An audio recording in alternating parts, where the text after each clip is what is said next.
بالله من الشيطان الرجيم.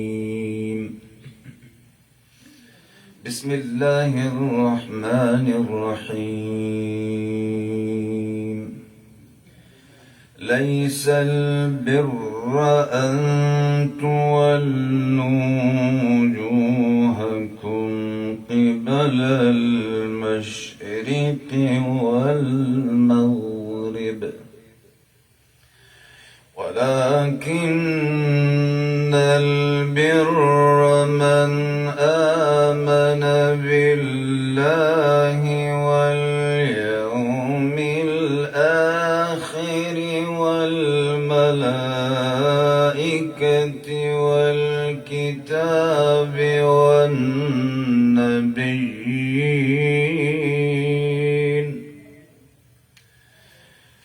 ولكن البر من آمن بالله واليوم الآخر والملائكة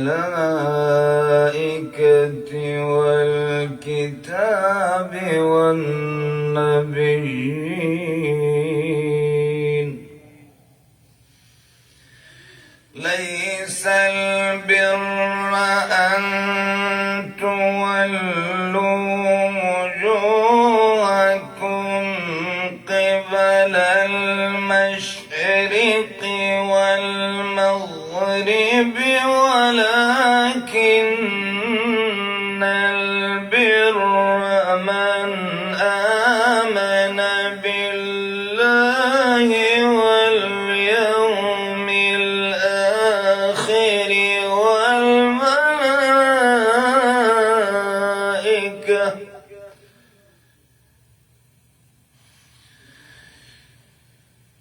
ولكن البر من آمن بالله واليوم الآخر والملائكة والكتاب والنبيين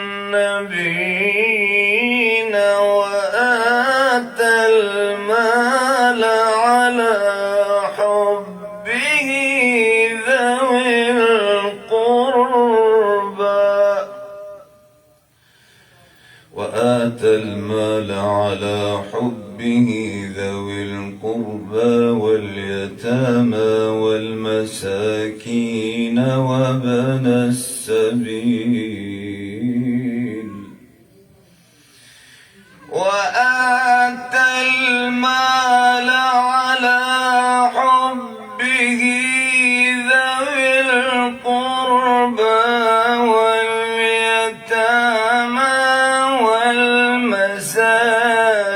والمساكين وابن السبيل والسائلين وفي الرقاب وأقام الصلاة وآتى الزكاة والموفون بعهدهم إذا عاهدوا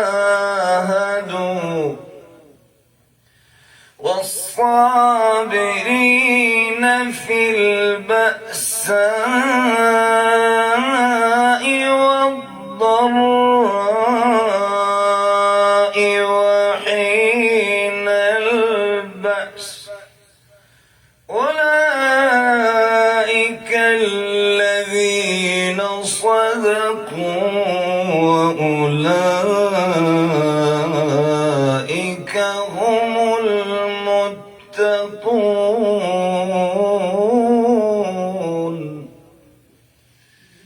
بسم الله الرحمن الرحيم.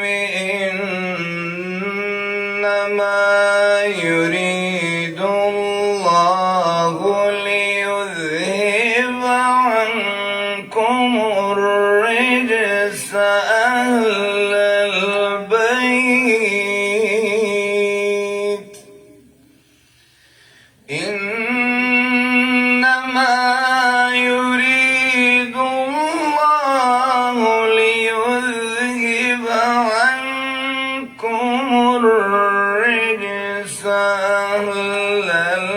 البيت ويطهركم تطهيرا.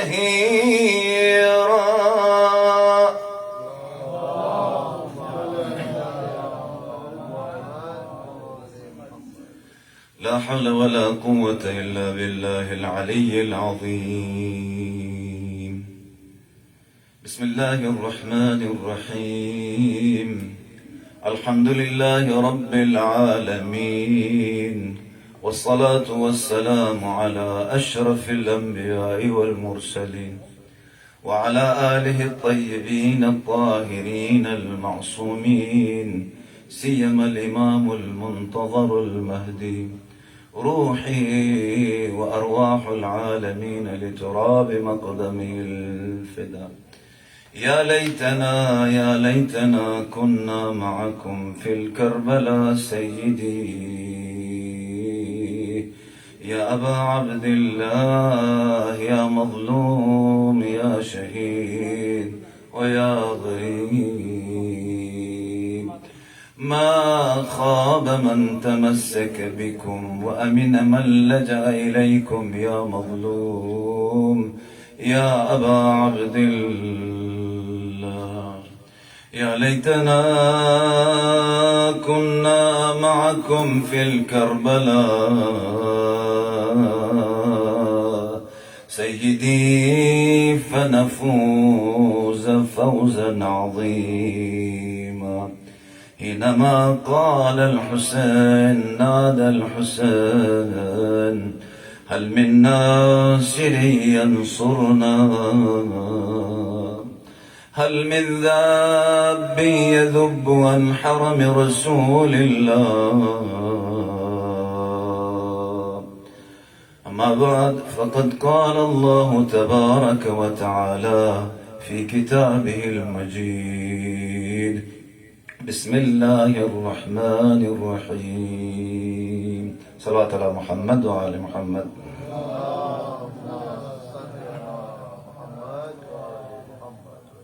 سورہ بقرہ کی آیت نمبر 177 کی تلاوت کرنے کا شرف حاصل کیا. اس سورہ میں حقیقی نیکی، اصلی نیکی وہ عہد ہے خدا کے ساتھ، اس عہد کو نبھانا ہے.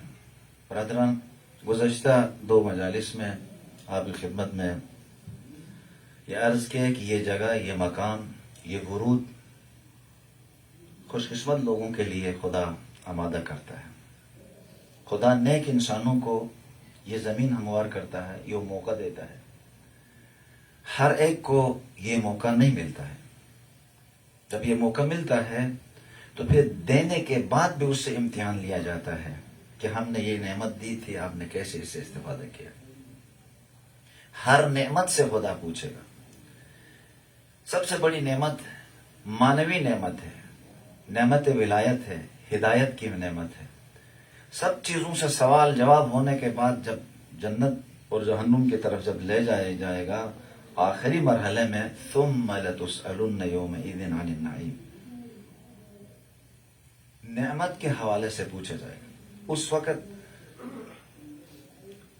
چھوٹی چھوٹی نعمتوں کے بارے میں نہیں پوچھا جائے گا. یہ چھوٹی نعمتیں، یہ سانس، یہ فضا، یہ ساری چیزیں ہمارے لیے آمادہ کیا گیا ہے تاکہ ہم اس عظیم مقصد تک فائز ہو جائیں.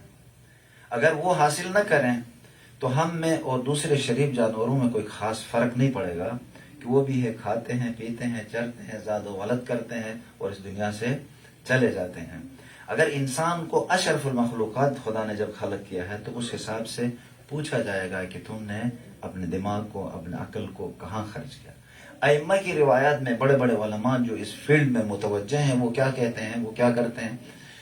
علامہ طباطبائی رحمۃ اللہ علیہ کے بارے میں بتایا جاتا ہے کہ دروس کے درس دیتے ہوئے درمیان میں رک کر کہتے تھے: ابد درکار ہست، ابدیت درکار ہے.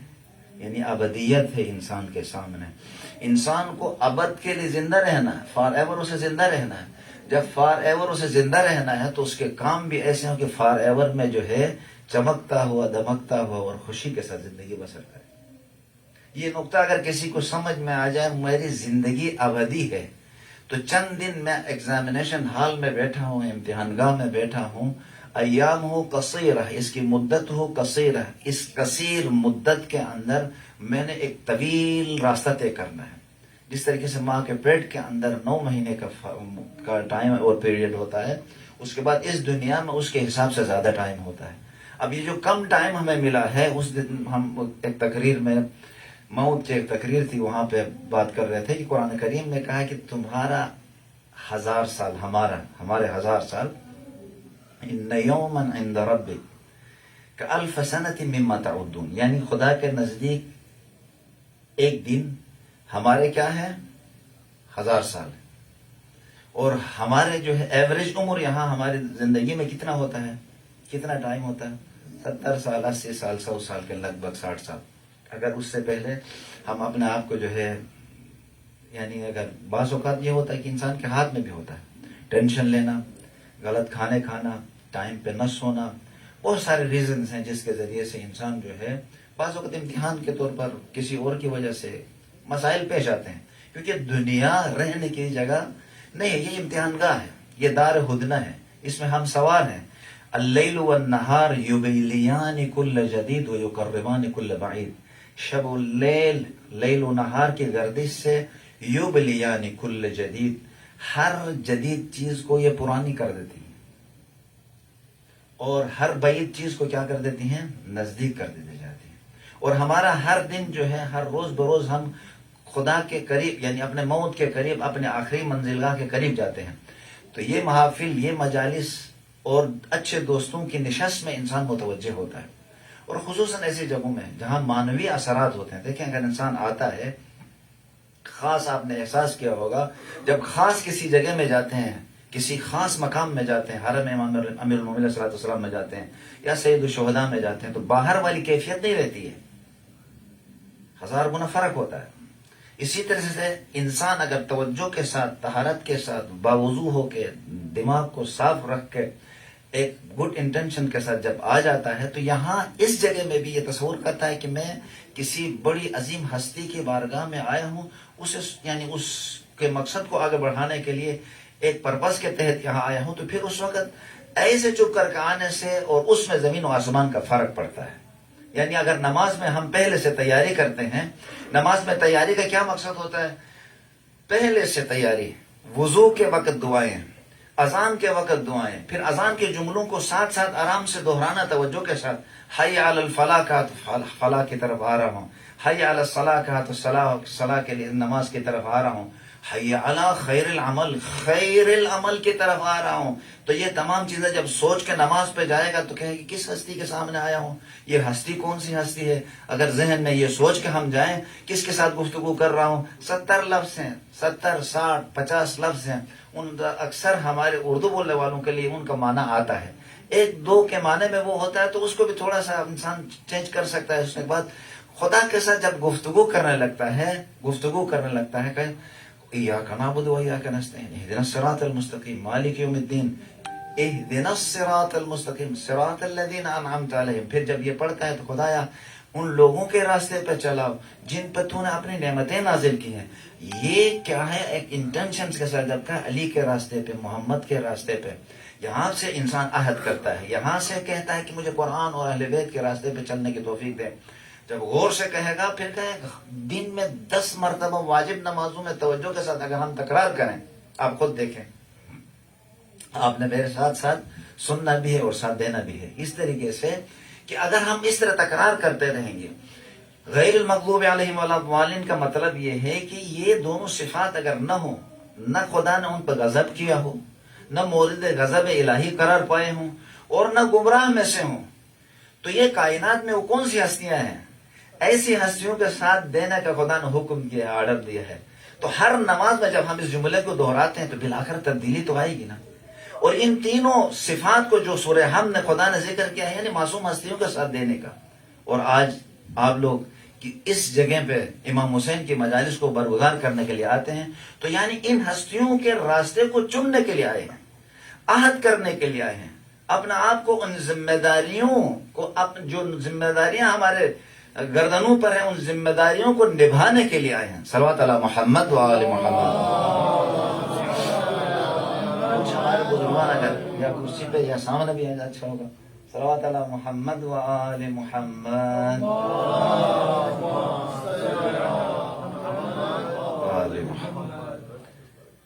ہم نے کل تک یہی اسی موضوع میں گفتگو کی تھی. ایک بات کل بتا رہا تھا کہ جو الہی چیزیں ہوتی ہیں، جو چیزیں اللہ کے پاس ہوتی ہیں، ان میں کمی کبھی نہیں آتی ہے.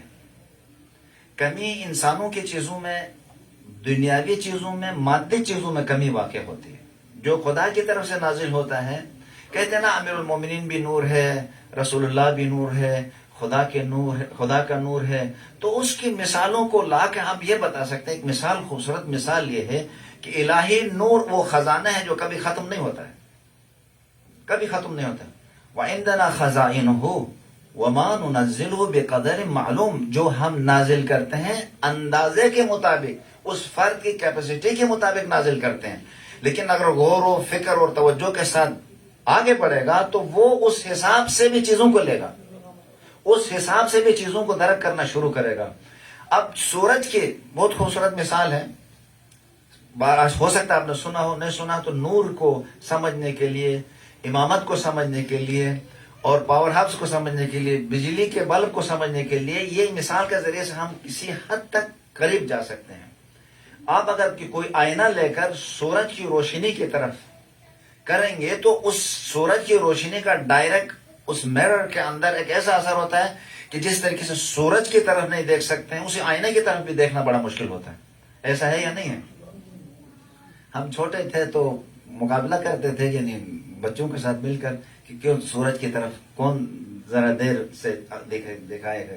تھوڑی دیر میں ہی ہم عاجز آ جاتے تھے، آنسو بہتے تھے. حالانکہ یہ کام صحیح نہیں ہوتا تھا کہ اس طریقے سے سورج کی طرف کوئی انسان دیکھے. یہ بہت بہرحال بچپنا ہوتا ہے، اور لوگ جب دوست احباب ایسی قسم کے ملتے ہیں تو پھر انسانوں کو کیا سے کیا لگاتے ہیں. اسی طریقے سے آنکھیں بھی کمزور ہونا شروع ہو جاتی ہیں اسی طریقے سے. تو آپ اگر اس سورج کی روشنی کو ڈائریکٹ آئینے میں، مرر میں ڈال کے آپ نے دیکھنا شروع کریں گے تو اس وقت آپ اس شیشے کی طرف بھی دیکھ نہیں پائیں گے. توجہ ہے یا نہیں ہے؟ کیوں؟ وہ ڈائریکٹ شعاعیں جو ہے آپ کے جو ہے کس میں آ جائیں گے؟ آنکھوں پہ آئیں گے، آپ نہیں دیکھ پائیں گے. ہم لوگ یا دیکھیں گے تو بھی توجہ کے ساتھ بار بار، خیر انسان اپنی طاقت کے ساتھ. اگر یہ سورج کی روشنی نہیں، چاند کی روشنی کس سے؟ سورج کی روشنی سے. چاند روشن ہے کس وجہ سے؟ سورج کی روشنی. چاند کی اپنے تو کوئی روشنی نہیں ہے نا. اب اگر آئینے کو چاند کی روشنی کی طرف آپ ڈالتے ہیں اور چاند کی روشنی آئینے پہ پڑتی ہے، اس کی طرف دیکھنا آسان ہے بقدر آپ ڈائریکٹ کس کی طرف دیکھنا؟ سورج کی طرف دیکھنا. اور پھر آپ اسی چاند کی روشنی کو آئینے میں ڈال کر کسی اندھیرے کی طرف کرتے ہیں تو اندھیرے میں وہاں اس میں بھی روشنی آ جاتی ہے. اور اسی طریقے سے آپ واسطوں کے درمیان سے آ جائیں گے تو بہت ساری چیزیں دیکھنے میں انسان کو آسانی ہوتی ہے. جو کل میں نے مثال دے رہا تھا، خدا کا جو کلام نازل ہوتا ہے، ننزل، تنزیل کی مثال دی گئی ہے. اس انداز میں ہمارے سطح پہ بقدر معلوم کہ ہماری کیپیسٹی کیا ہے، اسی حساب سے خدا نے ہم تک چیزیں پہنچائی ہیں. اگر آپ ڈائریکٹ پاور ہاؤس سے بجلی کے تار ملائیں گے تو کوئی بھی گیجٹس، گھر کے اندر کوئی مشین، کوئی بجلی کی تار برداشت نہیں کر سکے گی. وہ چیز فیوز ہو جائے گی، تمام چیزیں ختم ہو جائیں گی. کیوں؟ ڈائریکٹ پاور ہاؤس سے اتنے پاور کو یہ بلب، یہ 0 کا بلب یا 200 300 کا بلب برداشت نہیں کر سکتا ہے. اسی طریقے سے جناب موسیٰ علیہ السلام نے کہا خدا میں تجھے دیکھنا چاہتا ہوں. کہا انظر الی الجبل، پہاڑ کی طرف دیکھو. تو جناب موسیٰ کلیم اللہ، معصوم نبی، اس جھلک کو اور کرشمہ الہی کو، اس تجلی الہی کو برداشت نہ کر سکے. اسی طریقے سے جناب آدم علیہ السلام کے بارے میں بتاتے ہیں، وہ انگور کا وہ جو پھل تھا، فَأَكَلَا مِنْهُمَا. بعض علماء یہ کہتے ہیں کہ یہ مانوی ایک تفسیر ہے، قریب گئے وہ جگہ یا وہ جو کھانا تھا، جو چیز بھی تھا، یعنی ایسی چیز تھی کہ وہاں جانا حضرت موسیٰ کی طرح جو ہے وہ کیپیسٹی نہیں تھی، اس جگہ تک جانا ممنوع تھا. اسی لیے کہ لَن تَرَانِي يَا موسیٰ، مجھے نہیں دیکھ سکتے. اسی لیے بہت سے لوگ اس دنیا میں رہ کر قرآن اور اطرت کا جو خدا نے ایک نظام ہمارے لیے بھیجا ہے، ہم ڈائریکٹ جو ہے کہتے ہیں کہ مثلا ہم خدا کو دیکھیں یا بہت ساری چیزیں، یہ نہیں ہو سکتا ہے، ہماری کیپیسٹی میں نہیں ہے. لیکن قرآن و اطرت کی شکل میں ہمیں دیا ہے کہ ہم ان سے روشنی لے سکتے ہیں. اب روشنی کس کی ہے؟ سورج کی روشنی ہے، وہی روشنی اسی سے چاند بھی روشن ہے، اسی روشنی سے آئینہ بھی روشن ہے، اسی آئینہ کے ذریعے سے آپ کسی اندھیرے کی طرف کرتے ہیں، اس اندھیرے میں بھی روشنی آتی ہے۔ اب یہاں نور ایک ہی ہے، اسی ایک نور کے کرشمے ہیں۔ انسان بھی ان انوار سے اپنا آپ کو ملائے تو اسی حساب سے اپنے باطن کو منور اور روشن کر سکتا ہے۔ جب وہ روشنی ہمارے اندر آ جاتی ہے تو ہم اسی روشنی کے ذریعے سے معاشرے میں گھٹاٹوپ اندھیروں میں کھائیوں پہ گرنے سے بچ جائیں گے، اندھیروں میں اپنا راستہ تلاش کرتے ہیں۔ اسی لیے رسول صادق امین نے کہا حسین مصباح الہدا ہے، وہ سفینۃ النجات ہے۔ مصباح الہدا رسول اللہ نے بتایا ہے، یہ حسین چراغ ہدایت ہے۔ اب چراغ ہدایت سے چراغ لیں گے، اس خدا کے مرر سے، اس خدا کے نور سے جب ہم نورانیت اپنے حساب سے لیں گے، اپنے دلوں میں رکھیں گے، قرآن و اطاعت کے معارف حاصل کریں گے، تو پھر معاشرے میں ہم نور بن کے چل سکتے ہیں۔ صلوات بر محمد و آل محمد۔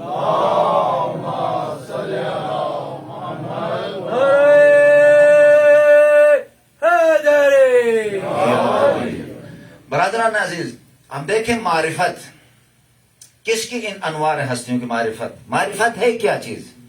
کسے کہتے ہیں معرفت؟ ہم دعا میں کہتے ہیں اللہم عرفنی نفسک، سب سے پہلے کہتے ہیں خدایا تم اپنی پہچان کروا، خود کو پہچانو، پھر اس کے بعد رسول، پھر اس کے بعد امام۔ بعض لوگ، ہمارے لوگ کہتے ہیں کہ جو ہے امام کی پہچان نہ ہو تو توحید کی پہچان نہیں ہو سکتی ہے۔ ہم آتے ہیں، رسول اللہ صلوات اللہ علیہ نے بہت خوبصورت ایک نقطہ ہے، اس کی طرف غور سے سنیں گے تو یعنی ہم سب کے لیے فائدہ ہے۔ وہ کیا ہے؟ رسول اللہ نے سب سے پہلے تبلیغ میں کون سا جملہ دہرایا تھا؟ آپ سب کو معلوم ہے، کیا کہا تھا؟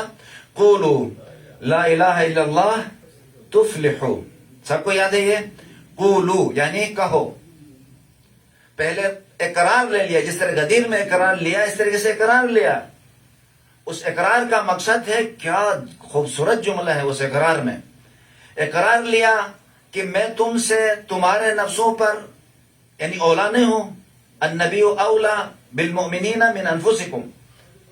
اچھا، نبی ان کے نفوس سے ان پر اولویت رکھتا ہے۔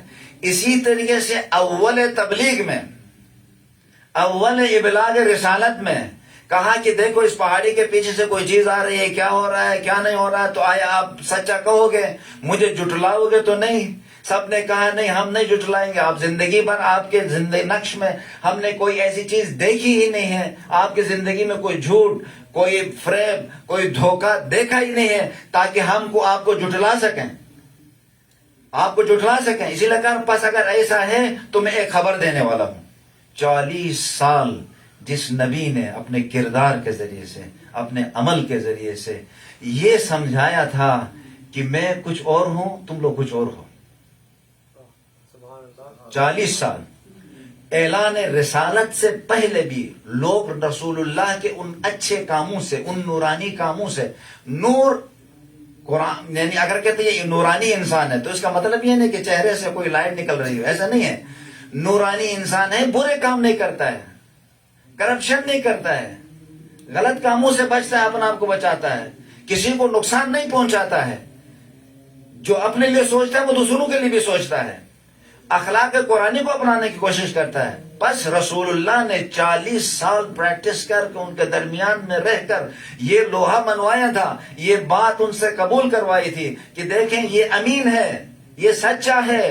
اور پھر اس کے بعد آ کے یا رسول خدا اعلان رسالت کرتے ہیں، قولوا لا الہ الا اللہ تفلحوا، کہو لا الہ الا اللہ تفلحوا، کہو اللہ ایک ہے، لا الہ سب سے پہلے براءت، کوئی خدا نہیں ہے، کوئی معبود نہیں ہے، الا اللہ، لا الہ الا اللہ، اگر ہے تو خدا کی ذات ہے۔ یہاں سے اس کلمے سے بھی ہمیں سمجھ میں آتا ہے جب خدا کو قبول کرتے ہیں، ما سوى اللہ، کائنات کی تمام چیزیں خدا کے مقابلے میں جو ہیں ان سب سے براءت خود بخود انسان کرتا ہے، ان سب سے تبرہ خود بخود کرتا ہے، ان سب سے دوری خود بخود کرتا ہے۔ کیوں؟ اللہ کو قبول کیا ہے، اور جو بھی اللہ کے مقابلے میں آئے گا اس چیز کو قبول نہیں کرتا ہے۔ یہاں پہ بھی آپ کہتے ہیں اللہم عرفنی نفسک، اے اللہ تو اپنی پہچان کروا، اور من عرف نفسہ فقط عرف ربہ، اور جس نے اپنے آپ کو پہچانا گویا اس نے اپنے رب کو پہچانا۔ خدا نے کیا گوہر بنایا ہے، کیا جان بنائی ہے، کیا چیزیں ہمیں عنایت کی ہیں۔ برادران عزیز، جس طرح رسول اللہ نے اپنی زندگی میں اپنے عمل کے ذریعے سے سمجھایا تھا، یہ امین ہے، یہ صادق ہے، یہ سچا ہے، یہ نورانی ہے، لیکن ظاہری طاقتوں کی بنا پر منصب، جاہ، مقام، دنیا کے مال و منال اور ان چیزوں کی وجہ سے انسان بہک جاتا ہے۔ ظاہر بات ہے، اگر کسی کے دل میں مال، کسی کے پاس ریاست اور کرسی مہم ہو تو وہ کبھی بھی کرسی کو قربان نہیں کرے گا۔ اور یہ ہے اسی چیز کے اوپر کہ کس چیز کو خدا قربان کر سکتا ہے اور کس چیز کو دین کے لیے فدا کر۔ یہ کب کہاں حاصل؟ معرفت سے حاصل ہو سکتی ہے، یہ اس نورانیت سے حاصل ہو سکتا ہے، پہچان پائے گا کیا برائی ہے اور کیا اچھائی ہے، اور اس برائی اور سچائی پہچاننے کے لیے حسین ابن علی کے دروازے پہ جانا پڑے گا، رسول اللہ کے دروازے پہ جانا پڑے گا۔ یہاں کہ اللہم عرفنی نفسک، خدایا تو اپنی پہچان کرواؤ۔ جب خدا کی پہچان ہوگی تب ہم رسول اللہ کو پہچانیں گے، اور جب رسول اللہ کو پہچانیں گے تو پھر رسول نے جب کسی کو پہچانوایا ہوئی، کسی کو معرفی کیا ہے، پھر اس کو پہچانیں گے۔ تو بس یہ ایک تسلسل ہے، اس تسلسل کے علاوہ ہم ڈائریکٹ امامت سے خدا کی طرف نہیں جا سکتے ہیں، ڈائریکٹ رسالت سے خدا کی طرف نہیں جا سکتے ہیں۔ رسول اللہ نے سب سے پہلے آ کے نہیں کہا میں رسول ہوں، نہیں، سب سے پہلے خدا کو پہچانوایا۔ توحید کسی دل کے اندر آ جائے، وہ جڑ مضبوط ہو جائے تو ولایت اور امامت خود بخود مضبوط ہو جاتی ہے۔ اگر کسی جان کے اندر اگر ولایت ہے تو توحید کی وجہ سے، ہم امیر المومنین کو مانتے ہیں توحید کی وجہ سے، ہم رسول اللہ کو مانتے ہیں توحید کی وجہ سے، وہ معرفی کروانے والے ہیں۔ اور پھر جب اس توحید نے، اس خدا نے آ کے بتایا، پروردگار عالم نے صلوات علی محمد و علی محمد، بارے دیگر سلوات،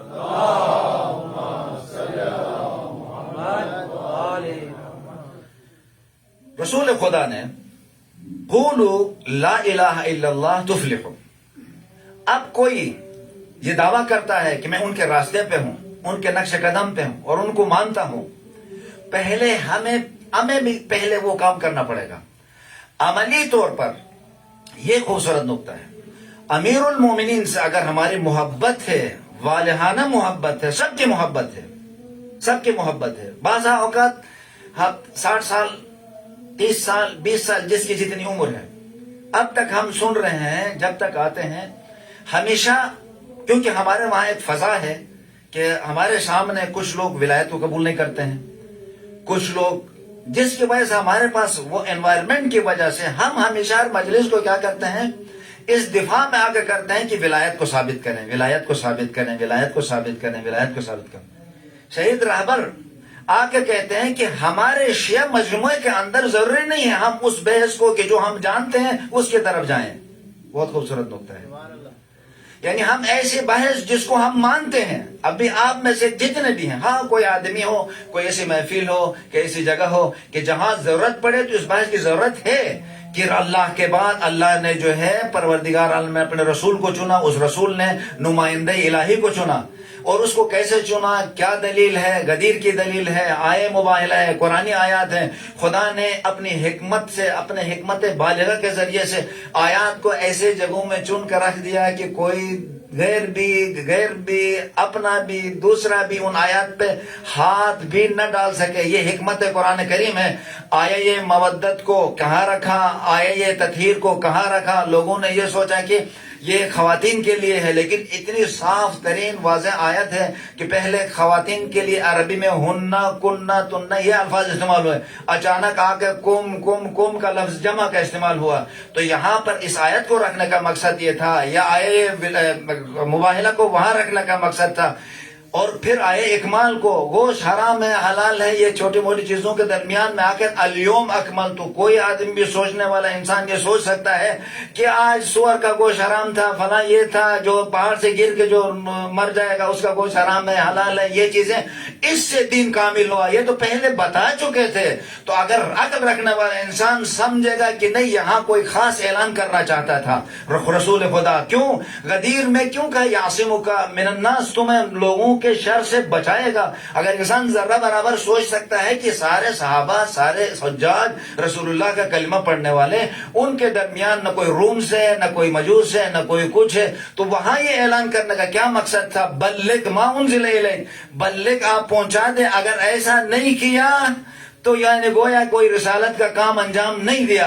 یہاں پہ بعض علماء کہتے ہیں اگر رسول اللہ اس چیز کو اعلان نہ کرتے تو یعنی تمام رسالت کے کام، تمام 1,24,000 پیغمبروں کے کام انکمپلیٹ رہتے. کیوں؟ تو جب تک اس آخری کیل کو نہیں ٹھوکتے، آخری اعلان نہ کرتے، وہ چیز کمپلیٹ نہیں ہوتی ہے. اس کا مطلب یہ نہیں ہے پہلے والے چیزوں کی اہمیت نہیں ہے، وہ اپنی جگہ میں، رسالت اپنی جگہ میں، ولایت نبوت اپنی جگہ میں، توحید اپنی جگہ میں، ساری چیزیں، قیامت جو بھی رسول خدا نے بتایا. لیکن جب تک ولایت قیامت تک اطرت کو لا کے نصب نہ کرے، فَإِذَا فَرَغْتَ فَانصَبْ، اس وقت تک دین کامل نہیں ہو سکتا ہے. وہ غدیر میں منسوب کرنے کے بعد کہا اليوم اکملت لکم دینکم. اب ہر عقل رکھنے والا انسان یہ سمجھ سکتا ہے کہ یہاں رسول اللہ کیا کہنا چاہتا ہے. کسی گوشت کے حرام اور حلال ہونے کے حساب پہ لگے نہیں کہے گا اليوم میں نے دین کامل کیا. اور یہ کیسا سخت حکم تھا کہ جس حکم میں آگے کہے کہ اگر ایسا نہیں کیا گویا تجھ نے کچھ نہیں کیا. پھر آئے تطہیر کو، خود آئے انا اعطیناک الکوثر کو. ابھی تک امت پریشان ہے. ان شانیہ کا هو الابتر کو بھی پڑھتے ہیں اور اس کے پہلے کل کوثر کو بھی پڑھتے ہیں، ونہر کو بھی پڑھتے ہیں. اس کے باوجود کہتے ہیں جنت میں ایک نہر ہے، ایک امت ہے. یہ امت جو ہے کس دانے کی طرف کس طرف چلی جاتی ہے، اور یہ امت جس نے رسول پہ اتنا ظلم کیا، یہ خیر کثیر. ہاں اس امت میں چنے ہوئے لوگ، گنے ہوئے لوگ اور اچھے لوگ، مصطفیٰ لوگ، چنے ہوئے افراد جنہوں نے جن کی نورانیت کو قبول کیا ہے، ان کو ہم شامل کر سکتے ہیں خیر امتن میں. ادر اس کے علاوہ جو ہے ہمجن رعا ہے، اسفل السافلین ہے. جان بوجھ کے اگر کسی نے اس حق کو قبول نہ کرے، صلوات علی محمد و آل محمد. خیر میں بات سے ہٹتا جا رہا ہوں. تو مطلب یہ ہے ان چیزوں کو رکھنا ایسے انداز میں رکھا ہے. اگر ان کو واضح کرتے، کہتے ہیں ائمہ کا نام کیوں نہیں رکھا قرآن میں؟ اچھا وہ تو ظاہر آئے تھے، رسول خدا نے بتایا بھی تھا. 6 مہینے سے زیادہ، 9 مہینے کے قریب اپنی زندگی بھر کس انداز میں رسول اللہ نے بی بی طاہرہ کا احترام کیا تھا، بتایا تھا نا، سب کو بتایا تھا. اور قرآنی آیت کہتی قُلْ لَا أَسْأَلُكُمْ عَلَيْهِ أَجْرًا إِلَّا الْمَوَدَّةَ فِي الْقُرْبِ، یہ بھی سب کو معلوم ہے. اس کے باوجود کیا کیا؟ وہ جس کے لیے سجدے سے سر نہیں اٹھایا اس کے ساتھ کیا کیا؟ اگر قرآن میں ظاہراً نام لیتے تو سب کہتے ہیں. جس طریقے سے ظاہر ائمہ کے اوپر رحم نہیں کیا، قرآن آیت پہ بھی رحم نہ کرتے. قرآن میں کیونکہ تحریف نہیں ہونا ہے تو خدا حکمت سے بھیجے گا، تب تحریف نہیں ہوگی. وعدہ الہی بھی اس پر ہے کہ کوئی سمجھے نہیں اور اس آیت کو ہٹانے کی جسارت کر سکے. تو حکمت بالغہ کے ساتھ رکھا. تو رہبر شہید یہ کہتے ہیں کہ ایسے محافل میں، جیسے ابھی میں نے یہ بحث، ٹھیک ہے علمی لحاظ سے اگر کسی کو یہ معلومات ہو تو کوئی بات نہیں ہے، لیکن ابھی اس وقت ہماری ضرورت اس میں نہیں ہے کیونکہ ہم ان کو مانتے ہیں. اگر کوئی ہمارے ٹکڑے بھی کر دے، علی کی ولایت سے ہٹنے والے نہیں ہیں. آپ میں سے کوئی کہے کہ علی کی ولایت چھوڑو، کسی اور طرف چلے جاؤ، میں اتنے پیسے دوں گا، آپ میں سے، ہم میں سے کہیں گے مثلا یہاں پہ آپ کو 2 بلڈنگیں دیتا ہوں، آپ فی الحال امیر المومنین علیہ السلام کی ولایت سے ہاتھ اٹھاؤں، یا باہر جاتے وقت آپ کو بہت زبردست یہ سب سے قیمتی گاڑی کی چابی دے دیں، کہ کوئی کسی شیعہ سے، البتہ شیعہ سے بات کر رہا ہوں جس کے دل میں علی کی محبت ہو، لیکن وہ جو جنہوں نے کربلا میں بیچا ایسا نہ ہو، حق پرست ہوں، حق کو ذبح کرنے والے نہ ہوں، حق پرست ہوں، جن کے دلوں کے اندر علی اور آل علی کی محبت آئی ہو. پوری دنیا دے دو گے لیکن وہ کبھی بھی اپنی ولایت کو نہیں بھیجیں گے. امام معصوم کے پاس غالباً امام رضا یا امام موسیٰ کاظم کے پاس ایک فرد آیا، آ کے امام صادق علیہ السلام کے پاس جیل سے یعنی آزاد ہو کے آیا. آنے کے بعد کہا مولا، جب گھر سے باہر آئے تب دیکھیں جو ایک آدمی جیل کے اندر ہو، زندان کے اندر ہو، پریزن میں اتنی مدت رہ کے باہر آیا ہو تو مالی حالت بھی کمزور ہوتی ہے اور پھر تھکتا ہے. تھکنے کے بعد کہا دیکھو ائمہ کی پیروی سے کس حالت تک پہنچا میں، کہ مشکل میں پھنسا ہوں. اب امام کے پاس جاتا ہوں، تھوڑی سی خواہش کرتا ہوں، گزارش کرتا ہوں کچھ مجھے دے دے. اس پریشانی کے عالم میں امام کے حضور میں جا کے بیٹھا تھا. بیٹھنے کے بعد امام سے ابھی بولنا چاہ رہا تھا، امام نے آگے سے کہا کہ جب خدا کا نام کو انسان لیتا ہے یعنی ائمہ کے راستے میں آتا ہے، اس راستے میں مشکلات ہیں، لیکن تمہارے پاس ایک ایسی طاقت ہے، ایک ایسا گوہر ہے جس پہ فخر کرو، جس پہ ناز کرو۔ جب امام کی یہ بات سنی تو اس کے دل کی خبر امام نے دے دی، تو اس سے وہ شوق ہو گیا، یعنی اس کو اچانک سے وہ چونک اٹھا کہ میری دل کی بات امام۔ تو یہ اس وقت ہوتا ہے کہ جب ایمان کمزور ہوتا ہے، ایمان اور بلیفز ویک، جب اس صورت میں انسان یہ چیزیں کرتا ہے۔ پھر امام نے کہا اگر تجھے پوری کائنات دی جائے اور آپ سے کہیں کہ ہماری ولایت سے ہاتھ اٹھاؤ تو کرو گے؟ کہا نہیں مولا، ٹکڑے ٹکڑے کر دیں، پوری دنیا میرے قدموں میں لا کے رکھیں، میں کبھی بھی ولایت سے ہاتھ نہیں اٹھاؤں گا۔ ٹھیک ہے، اس نعمت پہ شکر کرو، اس نعمت پہ شکر کرو۔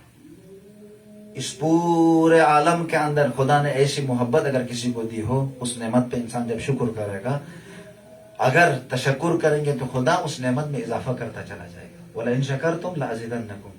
جناب عیسیٰ علیہ السلام اپنے حواریوں کے ساتھ ایک جگہ سے گزر رہے تھے، تو ایک مفلوق الحال بالکل اپاہج ٹائپ کا فرد شکر بجا رہا تھا، تسبیح پڑھ رہا تھا۔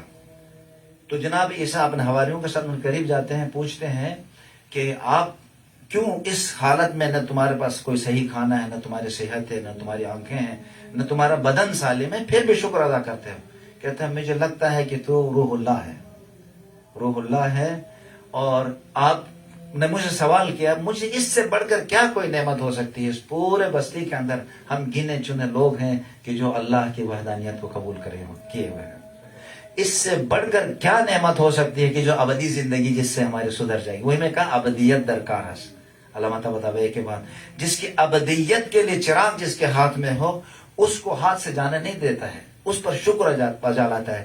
دنیا کی چیزیں یہ جلدی فنا ہونے والی چیز، بل کہتے ہیں کہ ابھی بھی امام حسین علیہ السلام کا جملہ انشاءاللہ میں آئندہ مجالس میں کروں گا، جو محمد ابن حنفیہ کو لکھا تھا، 2 جملے تھے، اس جملوں کے اندر کہ اس وقت بھی ہم آخرت میں بیٹھے ہوئے ہیں۔ اس جملہ امام کے وَمَا الدُّنْيَا لَمْ تَكُنْ وَالْآخِرَةُ لَمْ تَزَلْ، یعنی ابھی باقی ہے، ابھی ہم اپنی آخرت بنا رہے ہیں۔ انسان اپنے انٹینٹس کے ذریعے سے، اپنے کاموں کے ذریعے سے اپنے آخرت بنا رہا ہوتا۔ 2 جملے لکھے، قیامت تک امام حسین نے دنیا کی کیفیت بتا دی ہے۔ اچھا، صلوات علی محمد و آل محمد۔ نعرہ حیدری۔ ہم اس کیفیت میں، اس حساب سے اگر دیکھا جائے تو ہمارے ایمان میں کوئی تزلزل نہیں آنا چاہیے۔ اب جو ہمارا موضوع ہے، جو انشاءاللہ اس ہفتے میں، آج سے، ابھی سے میں جس تک مقدمات باندھ کے یہاں کے لایا ہوں، اور جس سورے کو میں نے پڑھا ہے، سورہ بقرہ میں کون سی آیت پڑھی تھی؟ آیت نمبر 177۔ اس کو آج جا کے کل تک آپ ضرور اس آیت کے تفسیر کو دیکھا ہے، مطالعہ کریں کہ بر ان تولوا الوجوہ، یعنی لیس البر ان تولوا وجوہکم قبل المشرق والمغرب ولکن البر من آمن باللہ۔ ایسے مضبوط ایمان جس کے ذریعے سے معاشرے میں نیچے تقریباً 1516 18 اصول بتا دیے ہیں، ان اصول پہ پابند ہونے کے بعد وَلَكِنَّ أُولَٰئِكَ الَّذِينَ صَدَقُوا وَأُولَٰئِكَ هُمُ الْمُتَّقُونَ، عہد کیا اور اس عہد کے مطابق اس عہد کو نبھایا، یہ سچے لوگ ہیں۔ وَأُولَٰئِكَ هُمُ الْمُتَّقُونَ، وہی لوگ متقی ہیں، اور علی بھی انہی کا امام ہے۔ صلوات علی محمد و آل محمد۔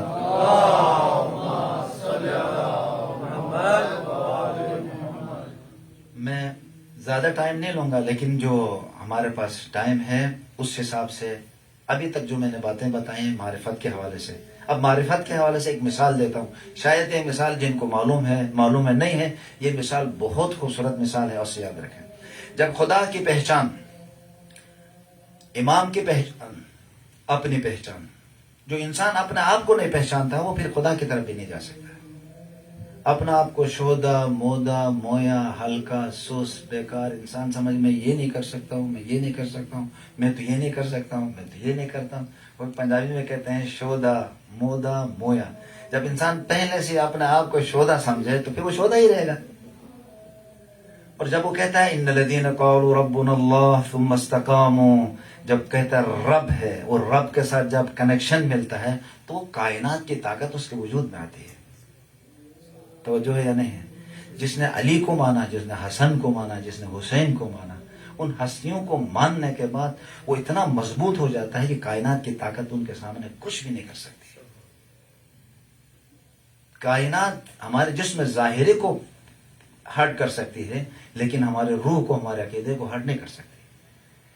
اگر انسان معرفت خدا، معرفت نفس، توجہ ہے یا نہیں ہے، معرفت نفس کہتے ہیں، اگر کوئی آدمی ایسی مجالس میں قرآن کی طرف آئیں گے، نورانیت آئے گی۔ میں نے کہا نا، نور کے ذریعے سے ہم پتہ نہیں کس طرح سے کسی کونے میں دور بیٹھے ہوتے، کرن کی روشنی تھوڑی بھی تو ہے جس کی وجہ سے ہم یہاں آئے ہیں۔ میں آپ کے لیے نہیں کہہ رہا ہوں، میں اپنے لیے کہہ رہا ہوں۔ اب ڈائریکٹ سورج میں نہیں ہے، چلو کسی جگہ سے کوئی کرن کی روشنی تو ہے، اگر وہ روشنی نہیں ہوتا ہم یہاں نہیں آتے۔ آپ اس میں وولٹیج میں اضافہ کرنا ہے، اس کے روشن دان کو کھولنا ہے تاکہ زیادہ روشنی آ جائے۔ اب مصباح الہدیٰ کی اس کی روشنی جب آ جائے تو ہمیں سمجھ میں آئے گا حق کیا ہے، باطل کہاں ہے۔ اس مثال دینے کا، اس سورج کی مثال دینے کا مقصد یہ تھا۔ اس میں بہت سارے فلسفی نکات بھی ہیں، فلاسفہ اس مثال کو دیتے ہیں جس کے ذریعے سے کثرت در عین وحدت، کثرت ہے، بہت آئینہ بھی ہے، گھر بھی ہے، کمرہ بھی ہے، یہ بھی ہے، وہ بھی ہے، چاند بھی ہے، سیارے بھی، ستارے بھی ہیں، ایک ہی سورج ہے۔ اسی طرح سے خدا کے نور کے جلوے کہاں، اس کے کرشموں کی وجہ سے جہاں جہاں روشنی جاتی ہے، اور جو جس میں جتنی قابلیت ہو اسی کے حساب سے اس روشنی کو لیتے ہیں۔ اچھا، جب یہ روشنی آتی ہے تو روشنی کے ذریعے سے سمجھے گا کہ یہ کھرا ہے، یہ کھوٹا ہے، یہ ڈائمنڈ ہے، یہ لوکل پتھر ہے۔ اگر کسی انسان کو یہ روشنی نہ آ جائے، توجہ ہے یا نہیں، یہ انسان کے اندر یہ روشنی نہ آئے تو وہ بسا اوقات ایک لوکل پتھر اٹھا کے ڈائمنڈ سمجھ تو گھومنا شروع کرے گا۔ توجہ ہے یا نہیں، بسا اوقات ڈائمنڈ ہاتھ میں اٹھا کر، کیونکہ اس کو معلوم نہیں ہے کہ یہ کیا گوہر ہے میرے ہاتھ کے اندر، یہ معرفت کے حوالے سے کیا گوہر ہے، کیا چیز ہے میرے ہاتھ کے اندر، میں اسے کیسے استعمال کروں۔ اگر معلوم نہ ہو تو ہو سکتا ہے اس راستے میں پھینک کے آ جائے، ہو سکتا ہے اسے جو ہے کھیل کود میں کسی جگہ پھینک دے۔ لیکن اگر اسے معلوم ہو، دس از مین پوائنٹ، اگر اسے معلوم ہو دس از اے ڈائمنڈ، تو کیا کرے گا بتائیے؟ سنبھالے گا۔ کہاں سنبھالے گا؟ توجہ کے رکھے گا، اس کی طرف متوجہ رہے گا، اس کی حفاظت کرے گا۔ ہم ڈائمنڈ سے بہتر ہیں۔ ڈائمنڈ ایک انسان، اشرف المخلوقات، احسن تقویم، اشرف المخلوقات اس انسان سے کبھی زیادہ نہیں ہے۔ یو آر اے ڈائمنڈ، آپ ڈائمنڈ سے اوپر ہیں۔ تو جب مجھے سمجھ میں آئے گا آئی ایم ویری ایکسپینسو، یا میں کیا ہوں، بہت قیمتی چیز ہوں، میرے ویلیو زیادہ ہے، تو وہ چھوٹی چھوٹی چیزوں کو وہ اپنے آپ کو فروخت نہیں کرے گا، نہیں بیچے گا۔ نعرہ حیدری، صلوات پر محمد و آل محمد،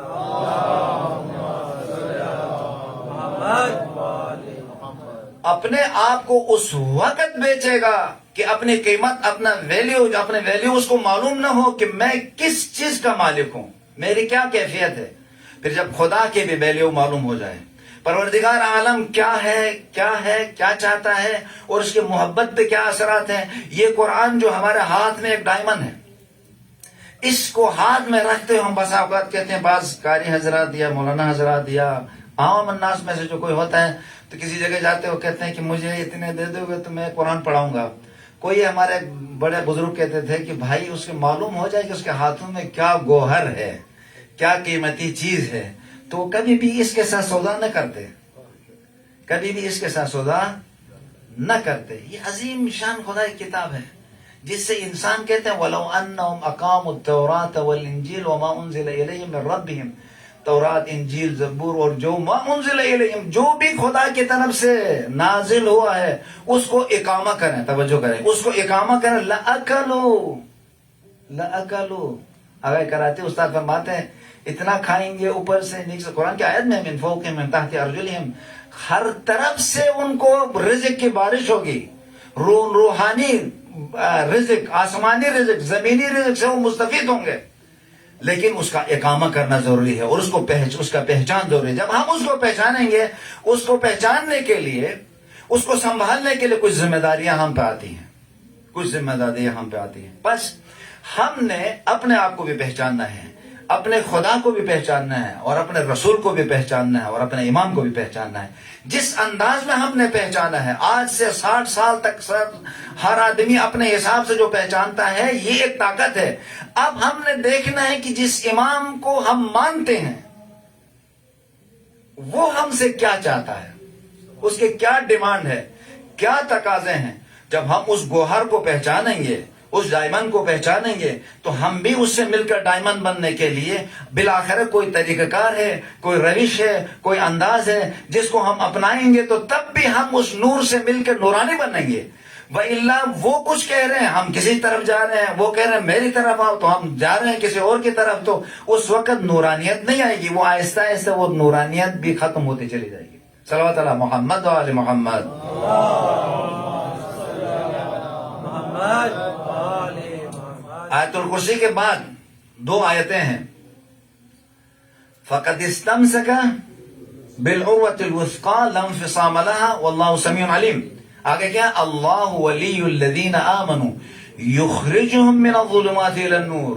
جب ایمان کے مضبوط اس دائرے پہ آئیں گے تو خدا انسانوں کو ظلمات سے نور کی طرف لے کے آئے گا. اور جب انسان کے پاس نعمتیں ہوں اور نعمتوں کو سمجھیں گے نہیں تو کیا ہو جائے گا؟ یخرجہم من الظلمات الی النور والذین کفروا, شیطان کی طرف.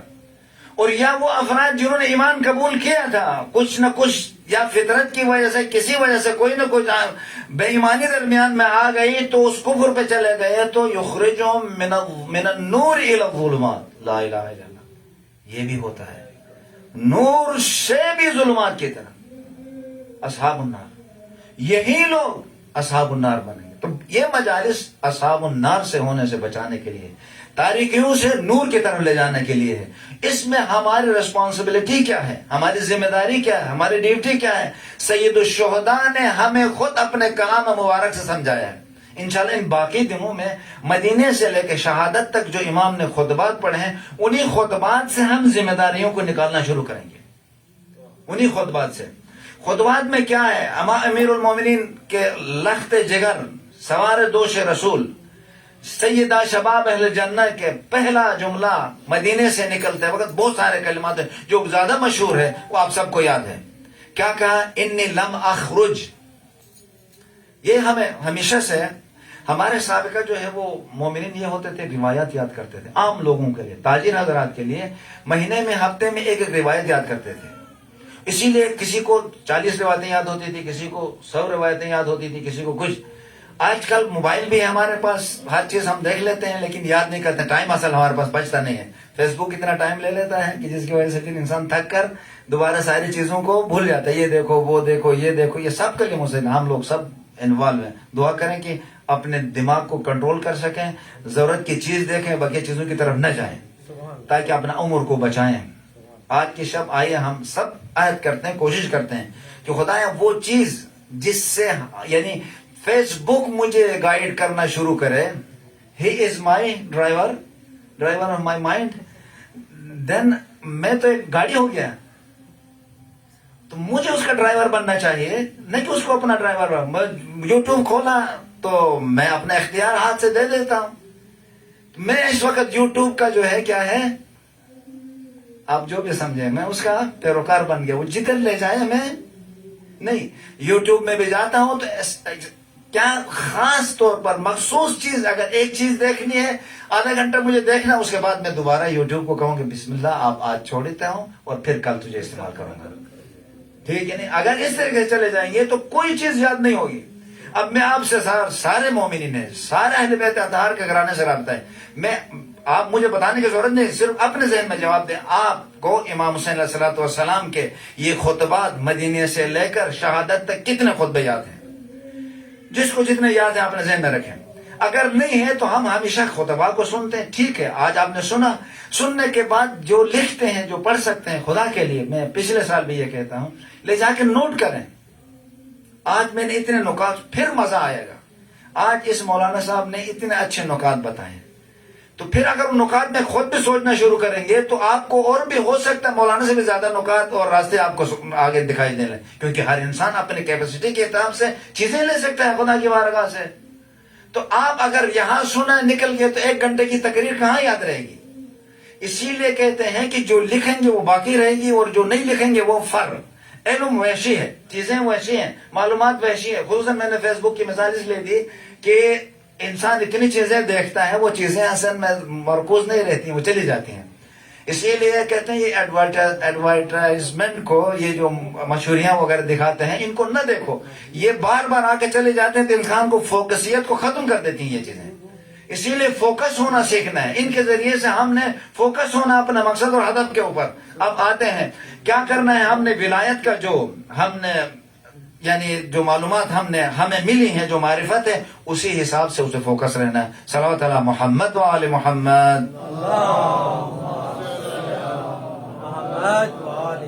میں مثال دینا چاہ رہا تھا لیکن پتہ نہیں کہاں سے کہاں چلے گئے. تو خلاصہ یہ تھا کہ معرفت، اگر معرفت ہمیں حاصل ہو جائے، اس معرفت کے بنا پر اس کی جتنی ہمیں پہچان ہوگی، جتنی معلومات ہوں گی، اسی حساب سے ہمارے اوپر ذمہ داریاں ہیں. برادران آئیے دیکھیں کہ امام حسین کی کتنی روایات ہمیں یاد ہیں، احادیث یاد ہیں، خطبات یاد ہیں. دیکھیں حسین کے ذکر کے لیے آئے ہیں نا، وہ سفینۃ النجات ہیں. تو اس کی روایات کو، اس کو انی لم اخرج اشرا ولا بطرا ولا مفسدا ولا ظالما. امام نے کہا کہ میرا یہ خروج، میرے یہاں سے نکلنا کسی حکومت کے لیے، کسی سرکشی کے لیے، کسی جگہ فساد پھیلانے کے لیے، ظلم کرنے کے لیے نہیں نکلا ہوں. انما حسب، جیسے انما یرید اللہ ہے نا، اسی انما خرجت، میرا خروج، میرا یہاں سے نکلنے طلب الاصلاح فی امت جد رسول اللہ. اور پھر کیا کون سا کام کرنے کے لیے جا رہے ہیں؟ اريد ان امر بالمعروف وانهى عن المنکر وان اسیر بسیرت جدی وابی علی ابن ابی طالب. اب اس میں مقاصد بھی ہیں، اہداف بھی ہیں، ذمہ داریاں بھی ہیں. ذمہ داری اور عہد، رسپانسبلٹی اور عہد میں، عہد جو میں نے پہلے قرآن کی آیت پڑھے، آہدو والذین آہدو الذین آہدو، جو خدا کے ساتھ عہد کرتے ہیں. عہد یعنی خدایا میں یہ کام کروں گا، یہ وعدہ نبھاتے ہیں. اس عہد کے بعد ذمہ داریاں آتی ہیں. جب ہم نے خدا کو قبول کیا، رسول اللہ کو قبول کیا، امامت کو قبول کیا، تو پھر امامت کے پہچاننے کے بعد اس ڈائمنڈ کو جب ہم نے سنا ہے کہ علی ہے، علی ہر جگہ میں آئیں گے، علی قبر میں بھی آئیں گے، علی صراط میں بھی آئیں گے، علی کے پہچان اور علی کے نقش قدم پہ چلنا یعنی خود انسان کو نجات کا ذریعہ ہے. اگر پاک سیرت انسان ہو، صاف دل والا ہو، اور اس کی گود صحیح ہو، دودھ صحیح ہو، تو کبھی بھی علی اور آل علی کی محبت سے خالی نہیں ہوگا، بلکہ اس دل میں ایسی محبت ہوگی جس کے ذریعے سے وہ کھرے اور کھوٹے کے درمیان تمیز دے سکتا ہے. اب اس ڈائمنڈ کی ماننے کے بعد ہمارے اوپر کچھ ذمہ داریاں آتی ہیں. وہ ذمہ داریاں سید الشہداء نے اس دعا، اس اپنی حدیث میں، اب اس روایت میں، اس امام کے قول میں بیان کیا گیا ہے کہ میں ظلم کے لیے، میں فساد کے لیے نہیں نکلا ہوں، بلکہ طلب الاصلاح، اصلاح جد، میرے اصلاح ہے امت جد کی طرف نکلا ہوں. اب آئیے آج کی شب سے ہم یہ کہیں، ایک نقطہ ہمیں سمجھ میں آیا، ہماری ذمہ داری یہ ہے کہ اپنی اصلاح کریں، معاشرے کی اصلاح کریں. اور اصلاح کب ہوگا؟ امر بالمعروف والنہی عن المنکر سے ہوگا. اور امر بالمعروف والنہی عن المنکر قرآن نے ہمیں بتایا ہے، روایات میں ائمہ نے اپنے عمل کے ذریعے سے بتایا ہے ہمیں کیا کرنا ہے، ہماری کیا ذمہ داریاں ہیں. تب سید الشہداء ہم سے خوش ہیں.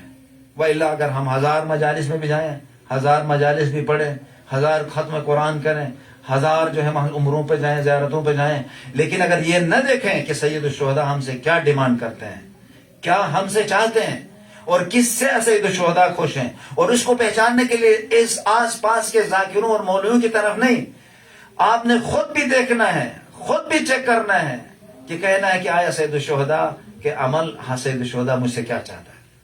بہت سے مولانا حضرات کہتے ہیں نہیں بس فقط فضائل سنو، فقط رلاؤ.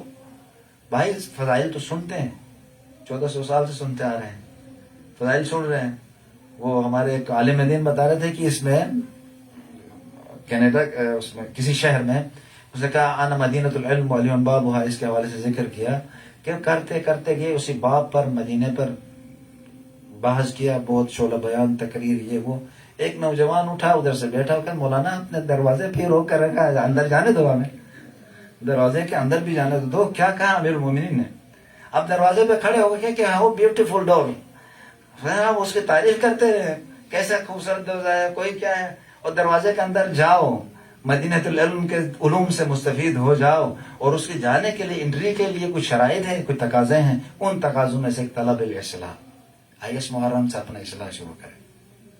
جو یہ کرے گا کامیاب، جو یہ کرے گا کامیاب. پہلی شمع داری بہت ساری چیزیں ہیں، لیکن میں اختصار کے ساتھ چاروں امام کی اس احادیث کے ساتھ ساتھ، روایات کے ساتھ، اقوال کے ساتھ ساتھ چلے اور کوئی چیز کسب کر سکیں. اس نورانی کلام، اس نور الہی کے کلام سے ہمارے دلوں میں نورانیت آئے گی. اصلاح کہاں سے؟ خود سے. من عرف نفسہ فقط عرف.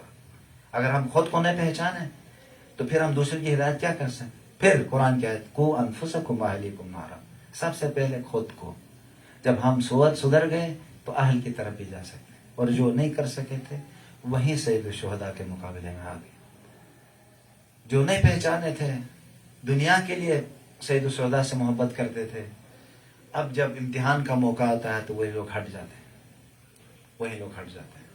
بہت سے لوگ آئے تھے، جب یہ معلوم ہوا کہ سید الشہداء کس لیے جا رہے، راستے میں ساتھ دینا چھوڑ دیا. مدینے سے بہت سے لوگ ساتھ آئے تھے، اور پھر خصوصاً مکے سے نکلتے وقت بھی بہت سارے لوگ ساتھ آئے تھے. لیکن جب معلوم ہوا کہ شہادت کی طرف جا رہے ہیں تو آخر میں وہیں رہے جن کے اندر سید الشہداء رچا بسا تھا، اور جنہوں نے اپنا آپ کو در واقع پہچانا تھا، جنہوں نے اپنے آپ کو درک کیا تھا. انہوں نے کہا کہ ہم کس چیز کے لیے فروخت ہو جائیں، کس کے لیے اپنا آپ کو بیچیں؟ آیا دنیاوی کسی مال کے لیے، رئی کی حکومت کے لیے، یا دنیا کے چند زندگی کے دن جو باقی بچیں گے اس کے لیے میں اپنے آپ کو بیچ ڈالوں؟ یا ایک میں عظیم ہوں تو کسی عظیم چیز کے لیے میں فدا کروں، میں قربان کروں؟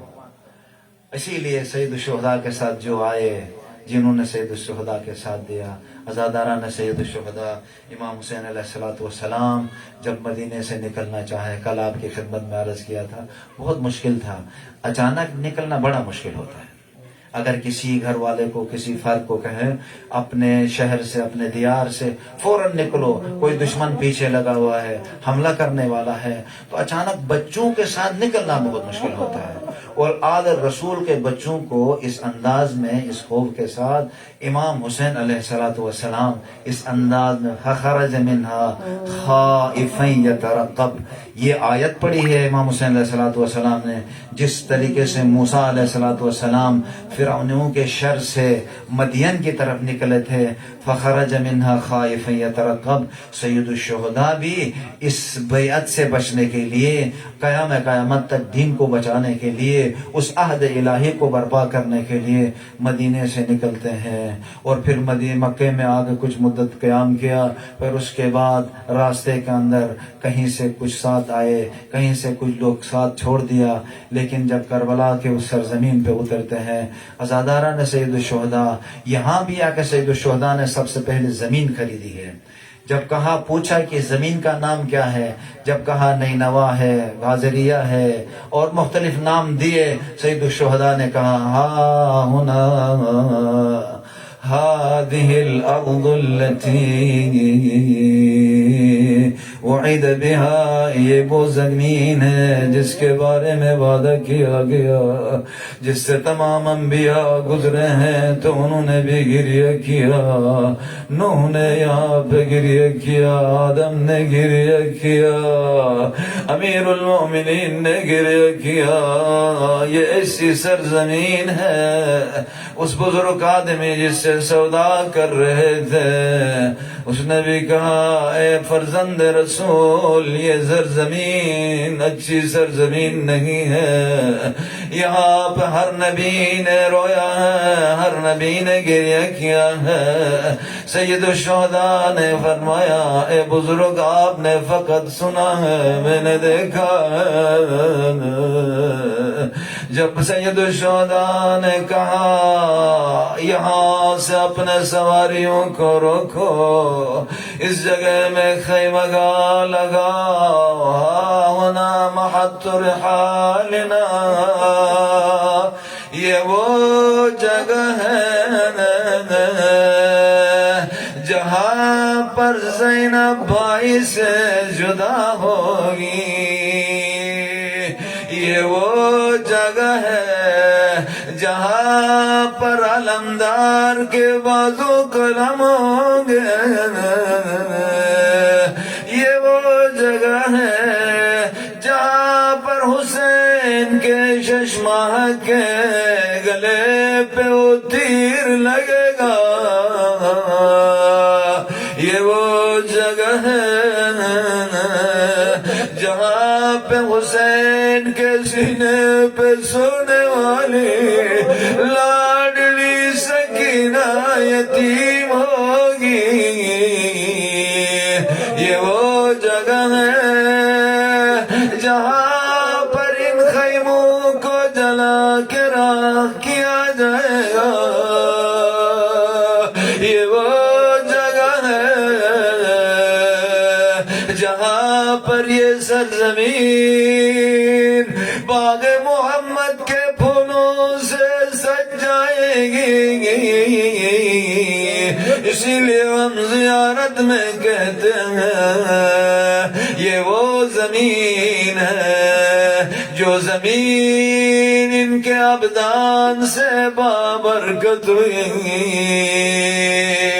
اس زمین میں زہرا کا لال دفن ہوں گے بے گور و کفن، اس زمین میں حسین کا غلام جون بھی دفن ہوں گے، یہ کربلا کی زمین ہے جہاں سے محمد کی نواسیاں اس لٹے ہوئے قافلے کے ساتھ شام کوفہ کے بازاروں اور درباروں کی طرف جائیں گے۔ لعنت اللہ علی القوم الظالمین وسيعلم الذين ظلموا أي منقلب ينقلبون ولعنة الله على أعدائهم أجمعين۔